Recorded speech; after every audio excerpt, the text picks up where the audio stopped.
Welcome to the Fiery Embers show on the Everyday Athlete Podcast Network. I'm your host, Jason Bahamundi, and this show is where we loosen our ties, even though I haven't worn one in at least a decade, and we let down our hair. I'm bald. So, based on that, you get the picture, even though you're listening to this on a podcast, right? I get it. Today, we have Mandy Mullen joining the show. Mandy is the founder and race director of Run Windsor, which is based out of Colorado and includes the 200-mile Wild West Relay. Try to say that 3 times fast. This is an event that covers 200 miles and can be run solo or part of 2 to 12 person teams. It takes place on August 1st, actually, and there is still time to register. So head over to wildwestrelay.com.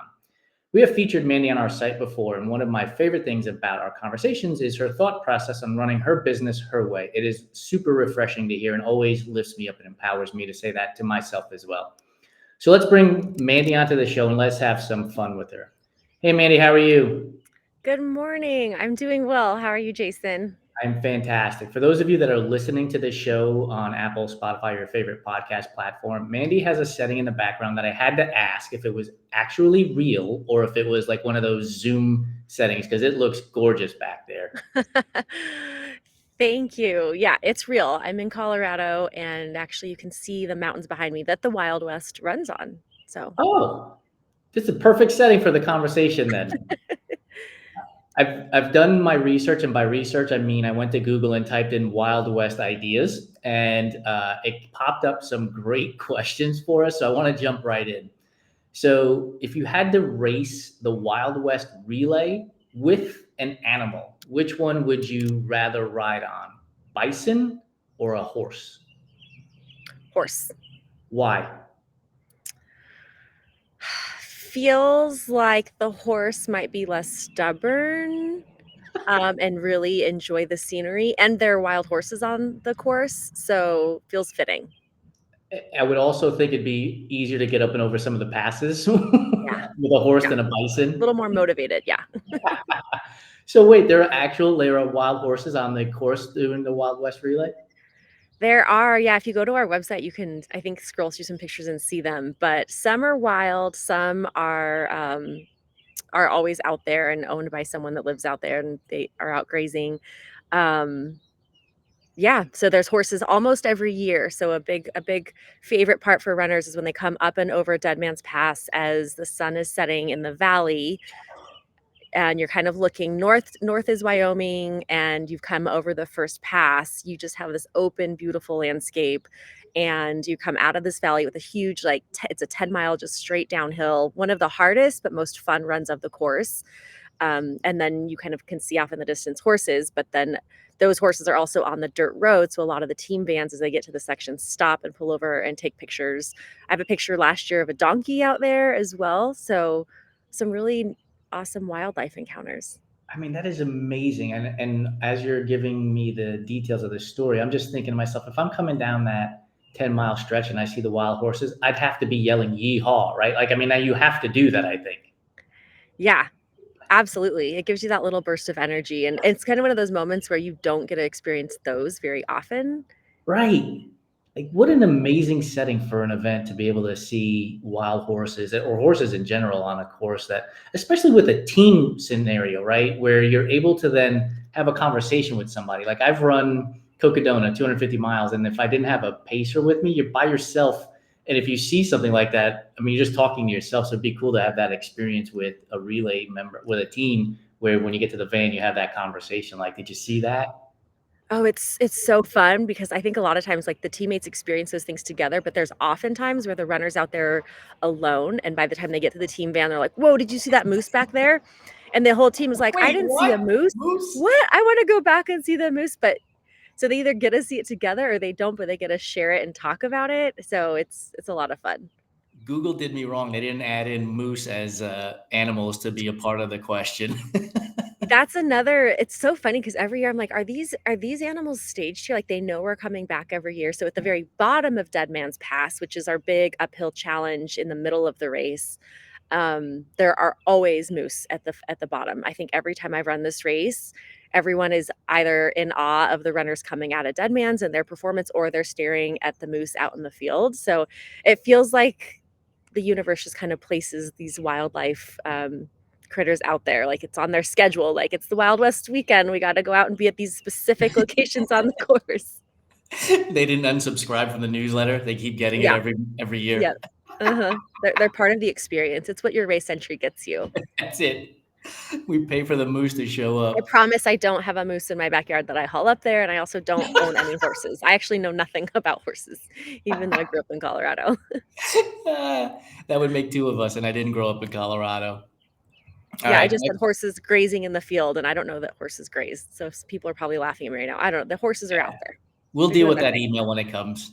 Yes, Horses don't graze. I'm sure there's trolls out there that are ready to hammer us on this. they are. Yeah. Next question. So, if a chuck wagon was able to go with you through the race, what 3 food items would have to be on the chuck wagon for you? Oh, bacon, spaghetti, and chips. Any flavor? That's an odd. Those are my favorite running foods, so that's why I picked it. I was not expecting chips. Clearly, I was not expecting chips. I was getting into the like a pasta carbonara. I was like, oh, she's gonna say cheese, right? Like you have bacon, you have pasta. I was like, it's got to be Parmesan cheese. Chips was. You don't just run races for the chips. I run races for the chips. I'm like excited to see what kind of chips they have out.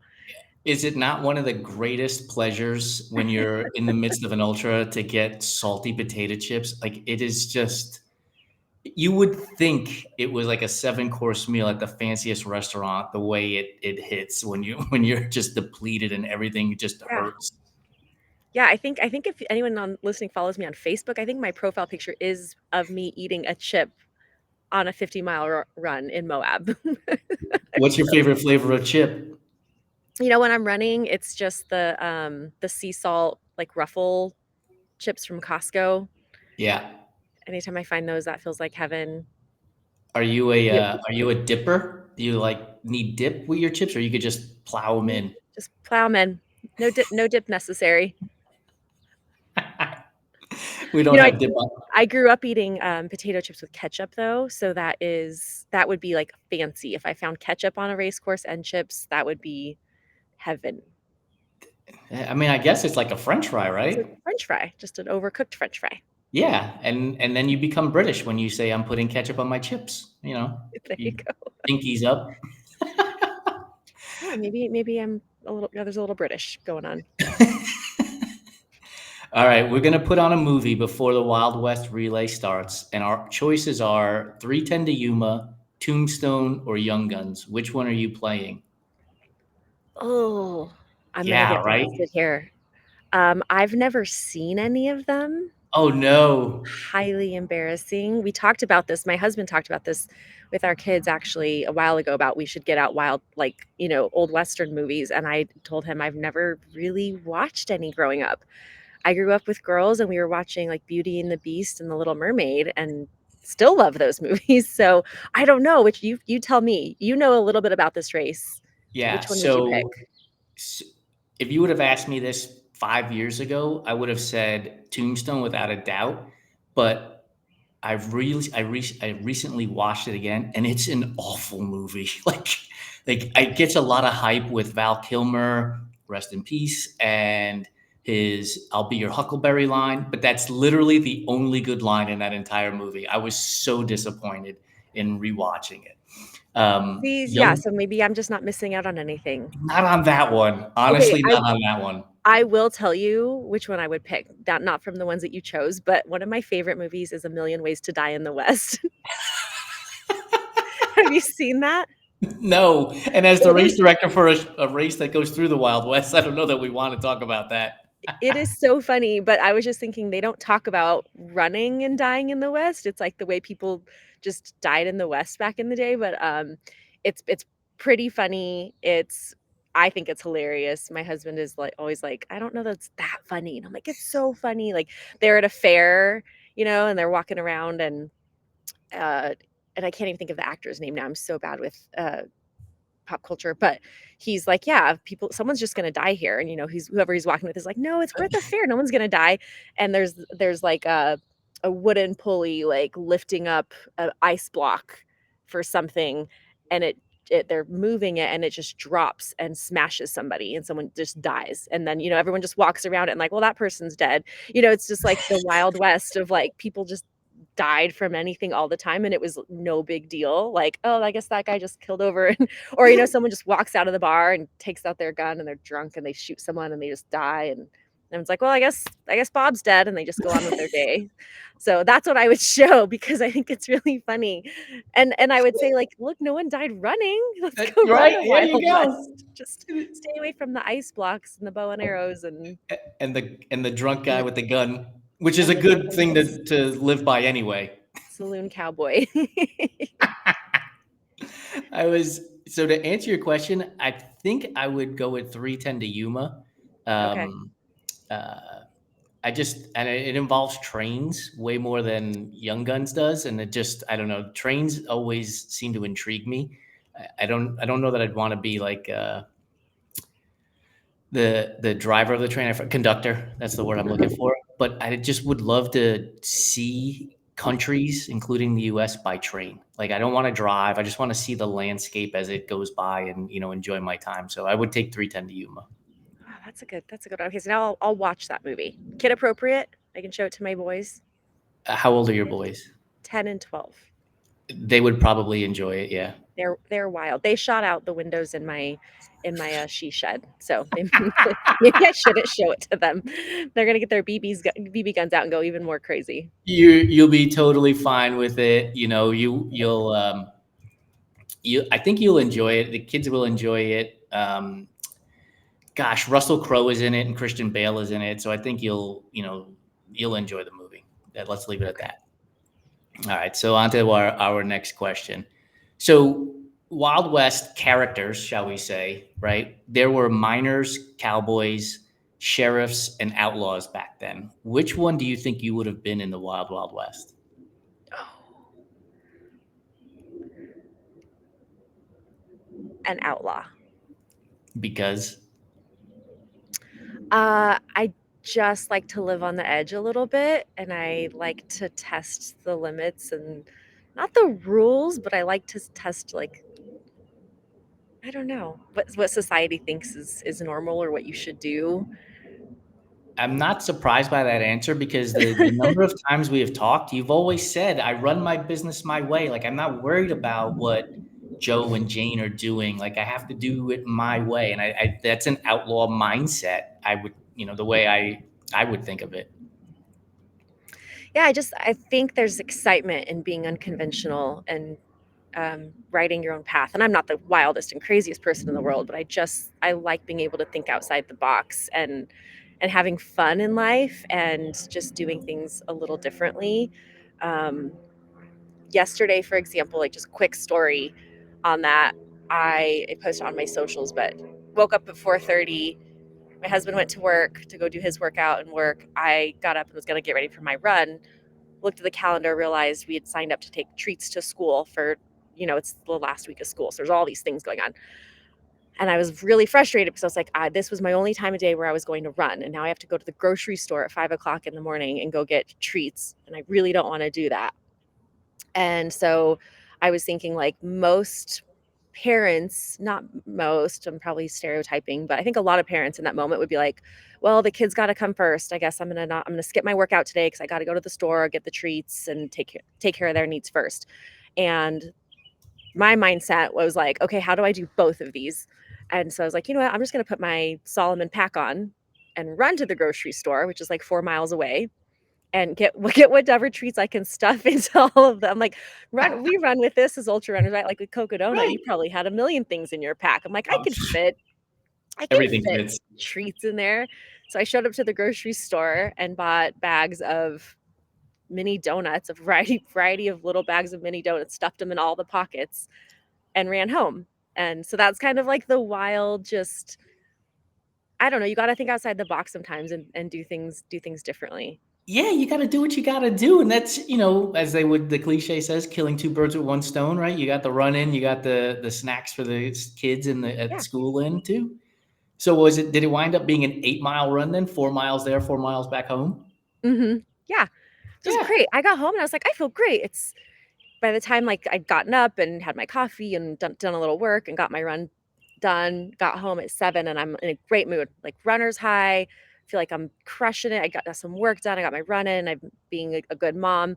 And spoiler alert, my 10-year-old was awake, not impressed with the snacks that I chose, and Go back out and run, mom. also decided he didn't want to take snacks. Why did we even sign him up for snacks? And I kind of got down on my knees and looked at him and I was like, listen, you're really lucky I'm got my runner's high. I'm in a good mood. I got my run and I'm ready for the day, but that is not kind. I went through a lot of effort to stuff all these little Debbie donuts in my Solomon pack. So you need to be grateful and you will take them to school with you.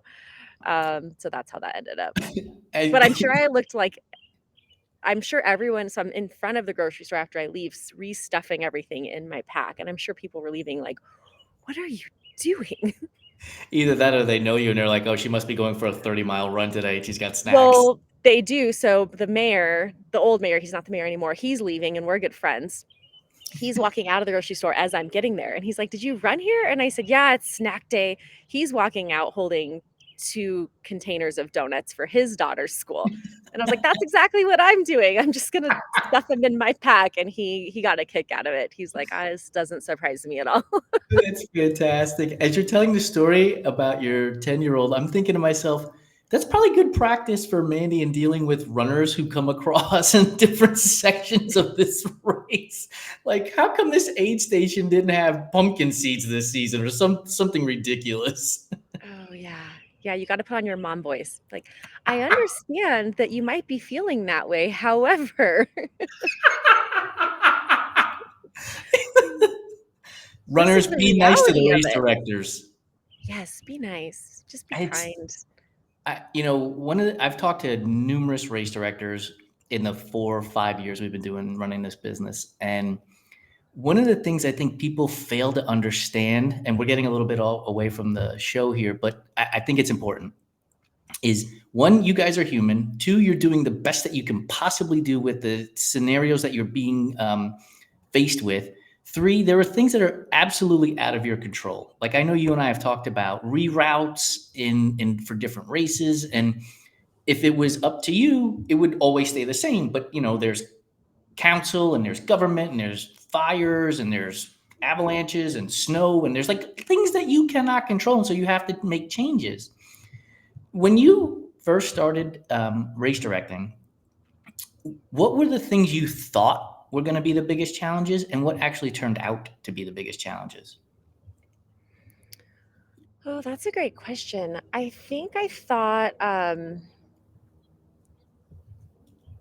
man, I'm gonna start with like the biggest challenges today are probably like getting volunteers and getting people out on the course to help with things and to keep your runners on track, keep them motivated. That always seems to be a really hard thing to do. I think it felt easier before COVID, honestly, and I think I've heard from a lot of other race directors the same. Two things have happened there. I think people have a fear of overcommitment sometimes, like I don't know what's really going to happen next week, so I don't want to commit to it. So that seems to have gotten harder. And then, a lot more people are running now, which is awesome. But even like my pool of volunteers, they'll start on my team or volunteering for me, and then the next thing you know, like they're running my races, which I super love. But I think getting people out on the course, I didn't realize how much manpower you needed to put on a race, paired with how little financial resources you have. So you really do rely heavily on volunteers. Of course, like I have a team that I do pay that you have to pay for their time, whether it's as independent contractors and kind of project work or, staff.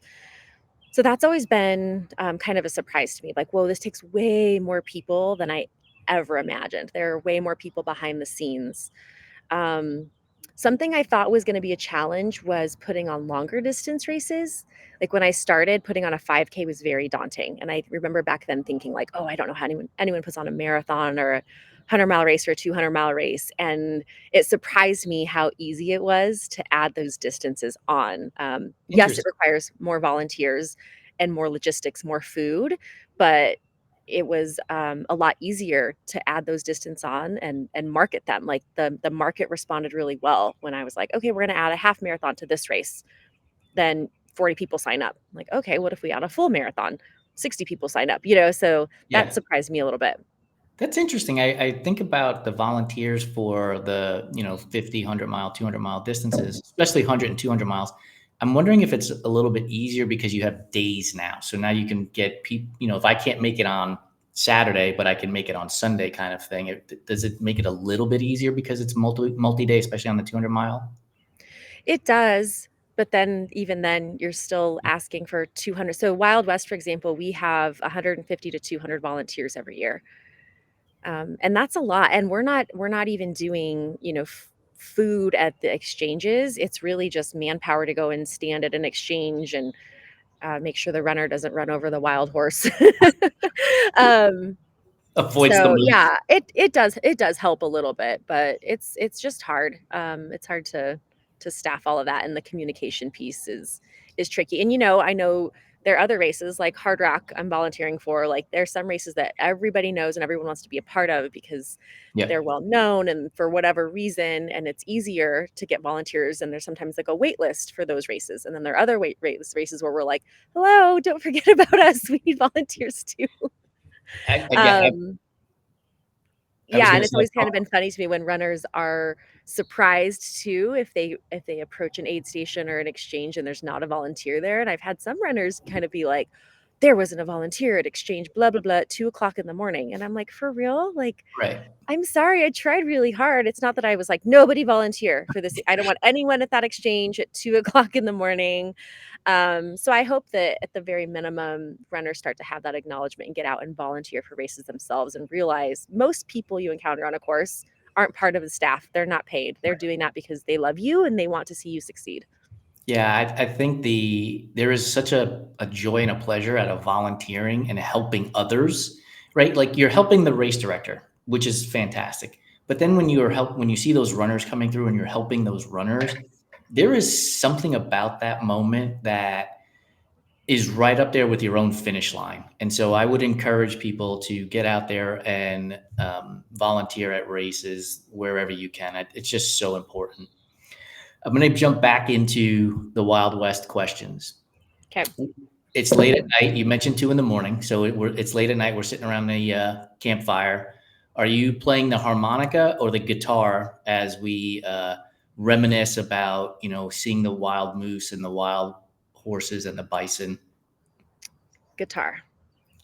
Are you a musician? Do you play the guitar? I'm not, but my husband is. He's Okay. self-taught. He comes from a long line of musicians. Actually, the Mullen steel guitar makes its way at the Grand Ole Opry still today. So his grandpa's brother created the Mullen steel guitar, and then his grandpa played and traveled and played at dances Oh um, shit. back in the 60s, 70s. His dad plays guitar, and then, yeah, Nick plays. So I love the guitar, and my kids enjoy playing. Every once in a What? while, I'll pick it up. This is why you talk to people. Like I would never have known that. What a fascinating story. Thank you for It's kind of sharing. fun. Yeah, yeah. All I right, don't so play. I don't have time for that. you got to round up all the volunteers. Yeah.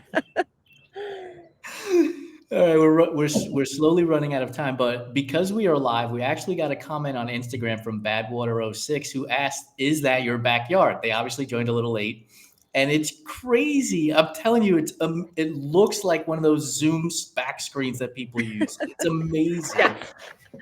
Yes, I am very, very lucky. This is the backyard. So we live on a little bit of land. I'm getting some shade now, so I'm not blinded by the sun. Thank you, Nick. So we live on a little bit of land out in northern Colorado, just east of Fort Collins. And super lucky because this is my backyard. We get to enjoy all this space, but also we have a shop here that holds all of the signs and the cones Follow me on Instagram and I'll post a story later. It's Mullen Mama Runner of what the shop looks like right now since we're prepping for a race this weekend. But I own probably 50 cones, probably 200 wooden signs, 50 trash cans. I mean, it's a whole thing. So the space is nice being a race director that has this much equipment. I would put a dollar amount that mattered to me on the fact that there is no way that Mandy, as a young teenager, would have thought, I can't wait to have a storage space full of garbage cans and cones. No, I was going to be an ad exec living in New York in a high rise wearing high heels and a briefcase. And now this is what I do. And this is where I live, but it's lovely. This is a movie. This is a movie. We live in Hollywood. I'll go find a studio. I'll go pitch it to you because that's a movie. Yeah. We'll make it a Hallmark. We'll make it a Hallmark movie. We got the guitar component of it. We'll bring your husband in with the guitar. This is a movie. Last question before I let you go. We finished the race, or you finished the race. Our team finishes the race. And it's the only two things I can think of when it comes to drinking in the Wild West. Are you celebrating with a black cup of coffee or a shot of whiskey? I'm celebrating with a shot of whiskey. I'd be celebrating with the coffee next to you. So we would have our team would be covered on all the drinks that would be possible. I don't even know what else did they drink in the Wild West. Do you have any idea? Moonshine. Moonshine, yes. Yeah. Are you taking moonshine over whiskey? No. No. I've tried moonshine. I don't like it. It's gross. There's a reason that the industry has evolved. I have a friend actually who just started a whiskey business here in Windsor, Colorado, and it's delicious. So normally I'm not a whiskey drinker, but he just started his whiskey business, Lorado whiskey. Look it up; it's really good. So every once in a while, I'll have a whiskey drink with him. But I think there's a lot of coffee that's required to get you through Wild West, and if you can get through it as race director and all the teams, there's definitely like this moment when you get to the finish line of like, whoa, I need just to take it all in for a second. That's amazing. They're interested in looking at the garage and the shed and everything else because we just got asked what's the IG handle so they can see the stories. You are now on the hook for making sure you post those cones and garbage cans. Yeah, we got a lot of cone stories. You know what? Yesterday I was out for my run. I know we're running out of time. I was out for my run yesterday, and I found my cones are labeled, and because I put on races all in my town and beyond, one of my cones was working for the town. Send them an invoice. I'm going to. I'm absolutely like that next permit. Discount that $200 because my cone. It was like other town cones and then my cone, like the city employee had taken it, but it was on the middle of it was on the way to the grocery store. And as I'm running back, I'm like, I don't know. I have my dog with me. I've got a pack full of donuts. Am I really going to pick up my cone and run 2 more miles home with my cone? So today I'm going to go out and rescue the cone.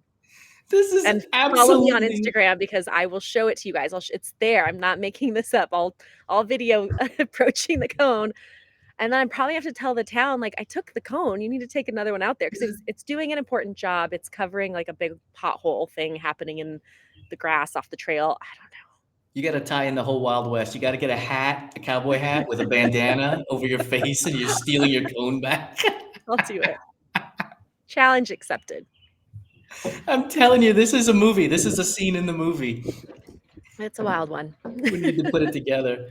Let the people know where they can find you, where they can find information about Wild West Relay, but also I know you've got, I think 12, if I remember correctly, 12 events in your portfolio of races. So where can people get information?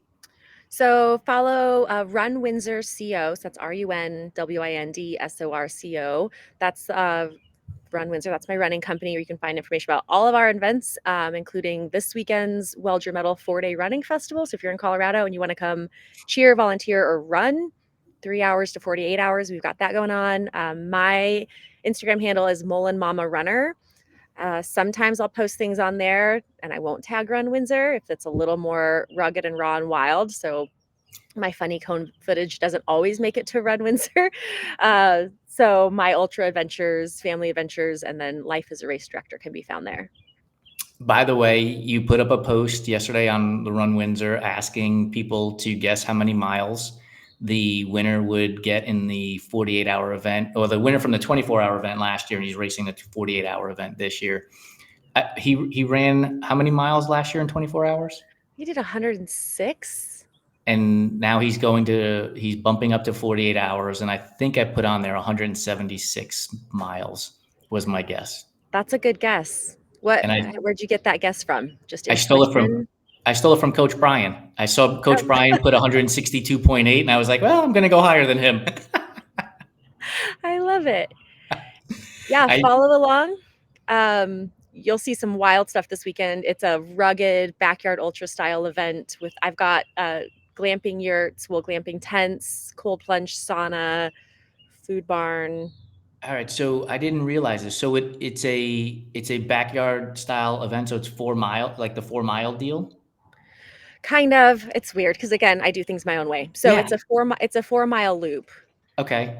And it's that every they- hour on the hour, or No, straight through? it's just straight through. So as many times as you want to go. So no on the hour, but we are doing 2x2x24 and 4x4x48. So if people want to do that structured timeline, Yep. but it's pretty much as many loops as you can do. Rest in between, don't rest. I'm going to put this on my calendar for next year. I've been doing more looped events. At first I was like, I can't do looped events. Like I would get so bored of seeing the same thing over and over again. And I've done a number of them in the last couple of years. And I find them to be, one, super inspiring because it allows people who can't get into, a point-to-point distance type of thing. Like the crowd at a looped event is way more diverse than most other trail races, or road races, which is amazing to see. And then it becomes a challenge, right? Like how many times can I run around this particular loop and see the same thing and the same people over and over again? So I'll have to put that on my calendar for next year. Yeah, it's the Welger Metal Ultra. That's exactly why we do it. Same with Wild West. Like my events really cater to anybody. We've got really good runners that run our events. Adrian McDonald is running Wild West this year, who won Leadville twice. But then we've also got people who get together and run once a year and clip away at a 12-minute, 13-minute pace and make it happen. So kind of same thing with Welger Metal. Focus is just community and support.